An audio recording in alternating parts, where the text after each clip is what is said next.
derrota, e aos meus professores, que eu já estou com saudade. Passei pela cadeira hoje já com os olhos cheios de lágrimas. Bem, eu estou aqui hoje representando não só meus sentimentos, como os sentimentos de algumas pessoas da nossa turma. E assim, me desculpem se eu falhar, se não quis falar direito.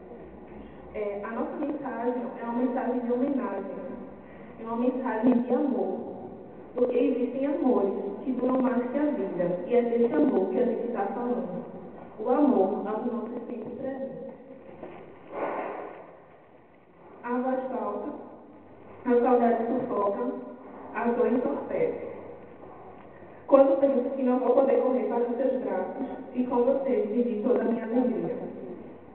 Estou me formando, mas uma história nova. Sei que de alguma forma ou de outra estás comigo. Sou uma parte sua. Sou tudo que sou por sua causa.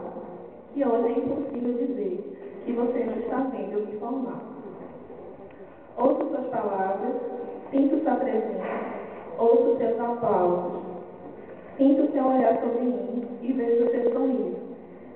Porque foi essa certeza de te ter aqui, dentro de mim, que me ajudou na concretização desse sonho.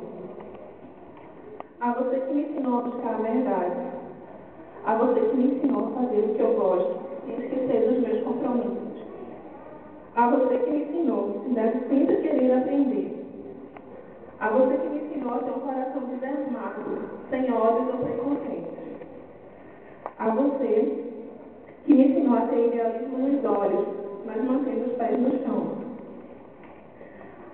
A você que me ensinou a lutar pelos nossos sonhos.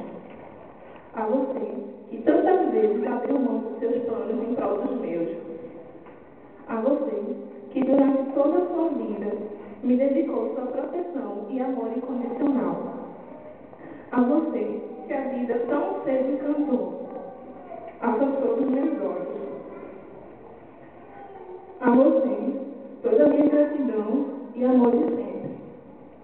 Para terminar, o padre Fábio de Mello, ele tem uma mensagem que traduz muito do que eu acredito e do que eu espero. A saudade eterniza a presença de quem foi. Com o tempo, essa dor se aquieta, se transforma em silêncio, e espera, pelos braços da vida, um reencontrar. Obrigada.